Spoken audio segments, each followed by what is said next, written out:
O Evangelho de Lucas nos conta a respeito de um momento quando o Senhor Jesus está em Betânia e ele vai na casa de Marta e de Maria. Marta o recebe com uma disposição fantástica de qualquer anfitriã, querendo fazer o melhor para o Senhor Jesus, agradá-lo. Mas Maria, sua irmã, diz a palavra de Deus, ela se assentou aos pés do Senhor Jesus.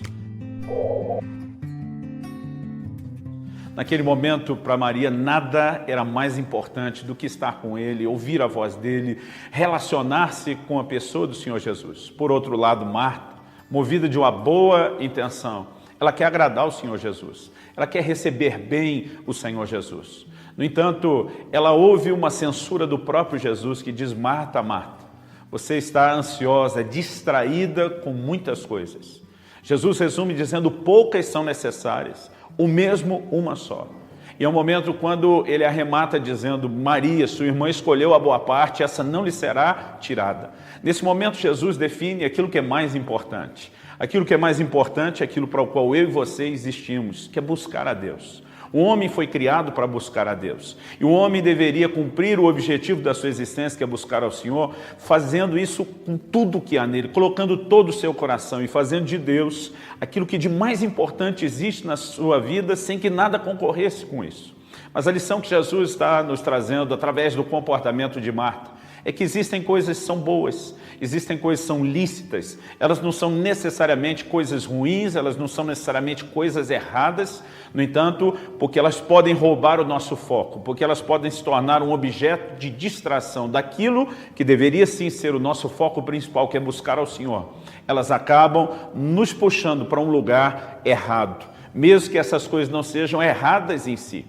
Por exemplo, em Êxodo, no capítulo 5, a palavra de Deus diz que quando Moisés vai até Faraó, com uma mensagem muito clara da parte de Deus: deixa meu povo ir para que me adore. Deus não está apenas propondo a libertação, a redenção do seu povo, mas ele apresenta um propósito: para que me adore. Eu gosto de explorar a ideia de que o propósito da redenção não é apenas tirar o povo de Deus da condição de escravidão, mas é trazê-los para um lugar de comunhão com Deus, de relacionamento com Deus, de adoração a Deus. Mas qual foi a primeira reação do faraó? O faraó diz: esse povo deve estar muito ocioso para estar pensando em adoração. Ele diz: vamos encher esse povo de trabalho para que eles não tenham tempo de pensar em adoração. Eu quero te adiantar algo, mesmo que o tempo não nos permita desenvolver a ideia melhor. Faraó, como aquele que escravizava o povo, que depois da redenção veio a ser de Deus, é uma figura de Satanás, que também antes nos escravizava. Colossenses 1,3 diz que Deus nos arrancou do império das trevas. Nós não só éramos escravos, mas estávamos debaixo do jugo da escravidão de Satanás. Quando que a nação de Israel sai do Egito? No momento em que a primeira Páscoa é celebrada, o sangue do Cordeiro é derramado, aplicado nos umbrais das portas. Paulo, quando escreve aos Coríntios, ele chama Jesus de o nosso Cordeiro Pascal. Ele está fazendo um paralelo entre o que aconteceu com eles e o que aconteceu conosco. Quando eles saem do Egito e chegam no Monte Sinai, a declaração que Deus faz sobre a nação de Israel é a mesma que o apóstolo Pedro faz a nosso respeito em 1 de Pedro 2,9, quando ele diz: vós sois a nação santa, a geração eleita, o sacerdócio real, o povo de propriedade exclusiva de Deus. Portanto, nós temos um paralelo que nos mostra o quê? Assim como o faraó queria encher o povo de distração, para que eles não tivessem tempo de pensar em adorar a Deus, eu quero te dizer, essa continua sendo uma estratégia maligna para nos afastar do objetivo principal do nosso chamado, que é ter comunhão com Deus. Se naquela época já havia distrações suficientes para eles não focarem no que é mais importante, a pergunta que eu e você precisamos fazer é: e hoje? E nos nossos dias? Qual é o nível de exposição que eu e você temos com tantas coisas que podem até ser classificadas como boas, não necessariamente ruins, nem tampouco pecado, mas que acabam nos distraindo do foco, do propósito principal, que é buscar o Senhor.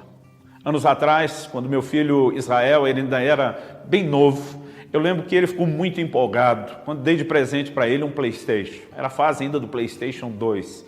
E eu me lembro a empolgação dele com o novo videogame. Eu lembro que a primeira reação foi de me abraçar, beijar. Pai, você é demais. Ele ficou realmente empolgado. Mas eu brinco que não demorou muito para chegar o momento em que eu, como pai, passei a ter ciúmes daquele videogame. Porque até então, antes do videogame, quando eu chegava de viagem em casa, estava sempre o Israel e a Lícia me esperando atrás da porta, a porta abria, eles já faziam uma festa, pulavam em cima de mim, celebravam o meu retorno. Normalmente fico 2, 3 dias por semana fora de casa, e eles celebravam aquilo. Depois do videogame, quase toda vez que eu chegava, estava só minha filha Lícia esperando atrás da porta, e eu sentia falta do Israel. Quando perguntava, filho, cadê você? A resposta dele vinha do andar de cima, onde ele estava jogando. Já vai, pai, já vai, só vou passar de fase. Eu me lembro um dia que eu tive vontade de jogar aquele videogame pela janela do quarto dele. Mas Deus me fez pensar nesse exemplo. E Ele disse que da mesma forma, muitas vezes Deus tem nos abençoado com coisas que eu e você como filhos ficamos contentes. Do mesmo jeito que meu filho ficou contente com o presente que ganhou. Às vezes eu e você nos empolgamos com as bênçãos de Deus. Mas da mesma forma como meu filho passou a se distrair com aquele brinquedo, a ponto de deixar de dar atenção a quem deu o brinquedo. A pergunta é, será que eu e você não temos feito a mesma coisa com as bênçãos de Deus? Em Lucas 14, Jesus conta uma parábola e ele fala a respeito do reino de Deus e compara com alguém que deu um grande banquete. Mas quando chegou a hora da ceia e manda chamar aqueles que haviam sido convidados, eles começaram a dar desculpas. Um deles diz, eu comprei um campo e eu não posso ir. O outro diz, eu comprei algumas juntas de bois e eu preciso experimentá-las, eu não posso ir. O outro diz, eu me casei e eu não posso ir.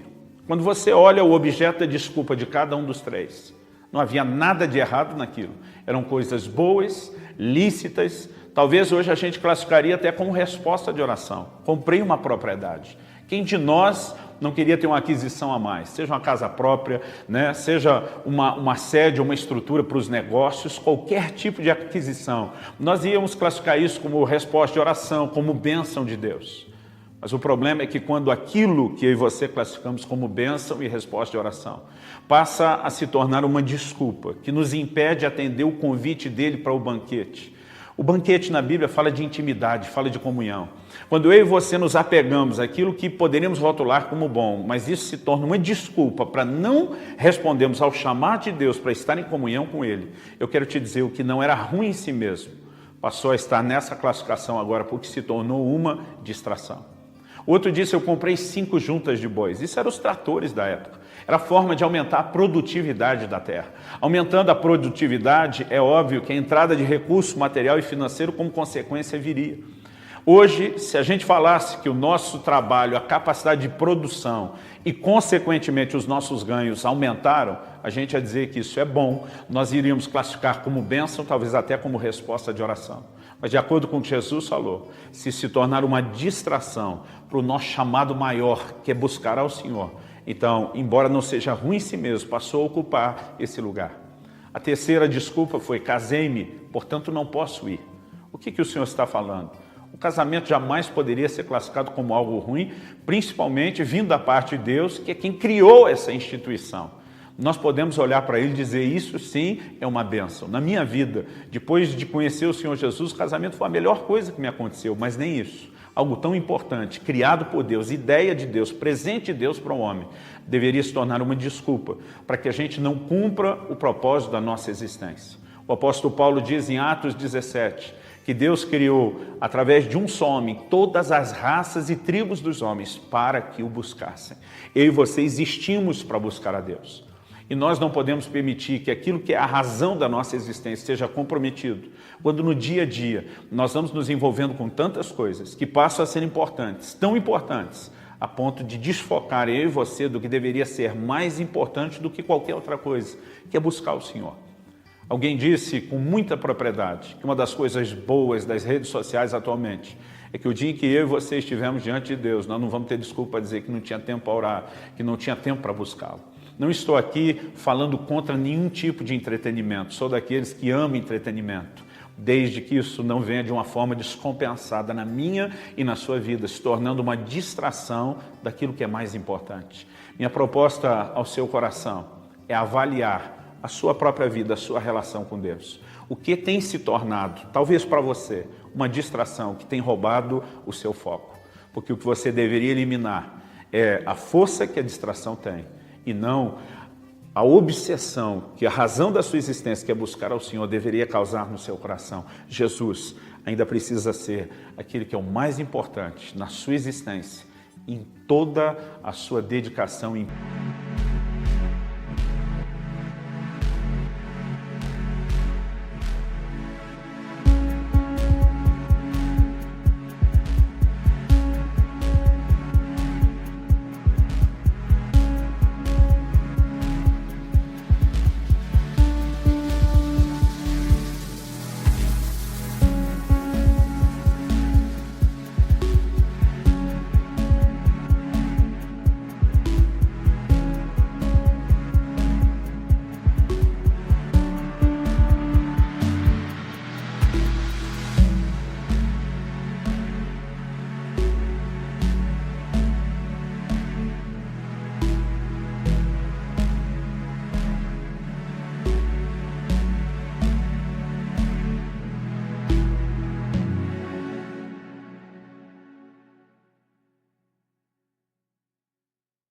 empenho para conhecê-lo cada vez mais. Aqui concluo encorajando você não só nesse momento a questionar o que tem te distraído, mas a ter um momento breve, que seja, pelo menos a princípio de oração, clamando graça de Deus sobre a sua vida. Da minha parte, eu oro por você, eu te abençoo, para que você vença, supere todas as distrações e tenha uma relação cada vez mais profunda com Deus. Que o Senhor te abençoe.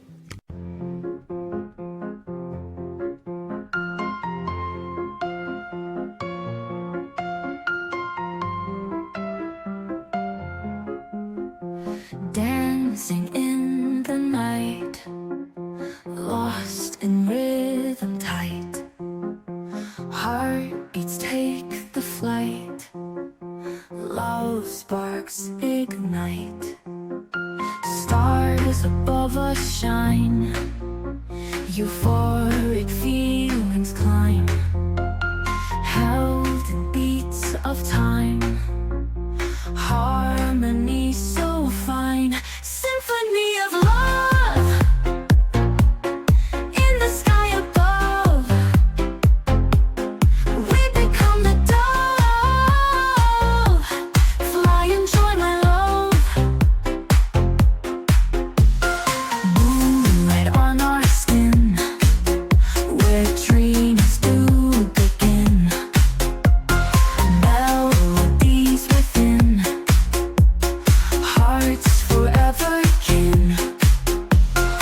In the rhythm's trance, every step's a dance. Mystery, romance, chance and circumstance.